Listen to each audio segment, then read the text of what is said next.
Hi, ಇವತ್ತು ನಾವು ಹೊರಟಿದ್ದು ಎಲ್ಲಿ ಅಂದರೆ ಆಯುರ್ವೇದಿಕ್ ಶಾಪಿಗೆ. ಸೊ ನಿಮ್ಮನೆ ಹತ್ರನೂ ಆಯುರ್ವೇದಿಕ್ ಶಾಪ್ ಇದ್ದರೆ ಮಿಸ್ ಮಾಡದೆ ನಿಮ್ಮ ಮಕ್ಳಿಗೆ ಕರ್ಕೊಂಡು ಹೋಗಿ. ಇವತ್ತು ಪುಷ್ಯ ನಕ್ಷತ್ರ ಬಂದಿದೆ. ಸೊ ಪುಷ್ಯ ನಕ್ಷತ್ರ ದಿನ ಸ್ವರ್ಣ ಪ್ರಾಶನ, ಈಗ ಸ್ವರ್ಣಬಿಂದು ಪ್ರಾಶನ ಅಂತ ಹಾಕಿಸ್ತಾರೆ ಮಕ್ಕಳಿಗೆ. ಇದು ತುಂಬ ಒಳ್ಳೆಯದು, ಮಕ್ಕಳಿಗೆ ಹೆಲ್ತ್ ಬೆನಿಫಿಟ್ಸ್ ಆಗಲಿ ಎಲ್ಲದಿಂದ ಯೂಸ್ಫುಲ್ ಇದೆ ಇದು. ನನ್ನ ಮಗ 6 ಮಂತ್ಸ್ ಇದ್ದಾಗಿಂದ ನಾನು ಅವ್ನ ಮಗಂಗೆ ಹಾಕಿಸ್ತಾ ಇದ್ದೀನಿ. ಸೊ ನೀವು ನಿಮ್ಮ ಮಕ್ಕಳಿಗೆ ಹಾಕಿಸಿ. ಇದು 0 to 16 years ಬಿಟ್ವೀನ್ ಮಕ್ಕಳಿಗೆ ಹಾಕ್ತಾರೆ. ಇದು ತುಂಬ ಯೂಸ್ಫುಲ್ಲು. ಇದು ಯಾವುದರಿಂದ ಮಾಡ್ತಾರೆ ಅಂದರೆ ಚಿನ್ನದ ಬೂದಿ, ಜೇನುತುಪ್ಪ, ಹಾಗೆ ಕೆಲವು ಗಿಡಮೂಲಿಕೆಗಳು, ಈ ವಾಚ, ಶಂಕುಪುಷ್ಪಿ, ಬ್ರಾಹ್ಮಿ, ಅಶ್ವಗಂಧ ಇವುಗಳು ಮಿಶ್ರಣದಿಂದ ರೆಡಿ ಮಾಡಿರ್ತಾರೆ.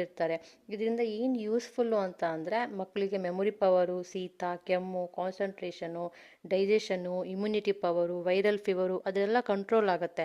ನಾನು ಎಕ್ಸ್ಪೀರಿಯನ್ಸಿಂದ ಹೇಳ್ತಿದ್ದೀನಿ. ನನ್ನ ಮಗನಿಗೆ ಇವೆಲ್ಲ ಕಂಟ್ರೋಲ್ ಆಗಿ ಅವನು ಆ್ಯಕ್ಟಿವ್ ಆಗಿರೋಕ್ಕೆ ಕಾರಣ ನಾನು ಮಂತ್ಲಿ ಇವನಿಗೆ ಮಿಸ್ ಮಾಡದೆ ಹಾಕಿಸ್ತಾ ಇರ್ತೀನಿ. ಸೊ ನೀವು ನಿಮ್ಮ ಮಕ್ಳಿಗೆ ಹಾಕಿಸಿ. ಇದು 1 ಮಂತಿಗೆ monthly 100 rupees to 150 rupees charge ಮಾಡ್ತಾರೆ.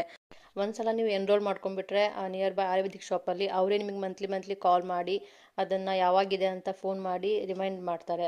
ಸೊ ಇದು ತುಂಬ ಯೂಸ್ಫುಲ್ ಇದೆ. ಮಕ್ಳಿಗೆ ಹಾಕಿಸಿ, ಮಿಸ್ ಮಾಡಬೇಡಿ. ಮಂತ್ಲಿ 100 rupees ಕೊಟ್ಟರೆ ಏನೂ ಲಾಸ್ ಆಗಲ್ಲ. ಸೊ ನಾನು ಮಂತ್ಲಿ ಚಾರ್ಟ್ ಹಾಕಿದ್ದೀನಿ, ನೀವು ಎಲ್ಲ ಹಾಕಿಸಿ. ಬಾಯ್.